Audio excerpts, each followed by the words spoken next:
Ça, c'est un canon de l'Empire ottoman venant d'Algérie qui est gardé à Brest en France.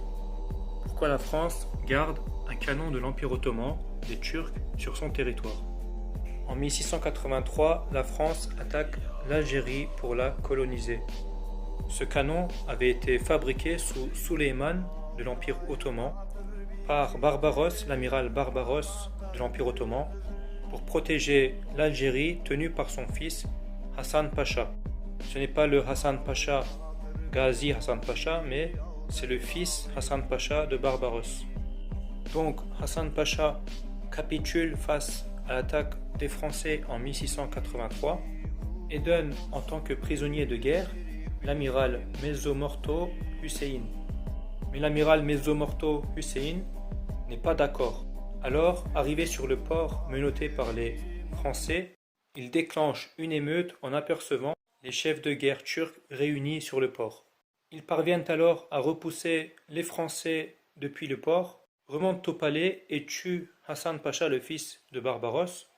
L'amiral Hussein Mezzomorto étant passé à la place de Hassan Pacha, fait exécuter le consul français Jean le Vacher en le mettant au bout du canon. Hussein Pacha, surnommé Mezzomorto, repousse de nouveau les Français en 1686 lorsque le général Duquesne essaie de nouveau de coloniser l'Algérie. Hussein Pacha les repousse et fait de nouveau exécuter un consul français au bout du canon.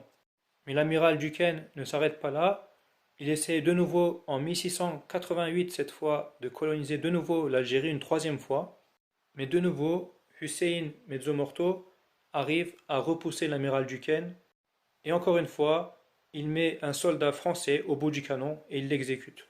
Et c'est seulement en 1830 que la France arrive à coloniser l'Algérie en battant l'Empire ottoman, environ 200 ans après, et ils prennent alors le canon de l'Empire ottoman en guise de trophée de guerre. Aujourd'hui, ce canon, appelé le consulaire, est réclamé par l'Algérie, tandis que la Turquie ne l'a jamais réclamé.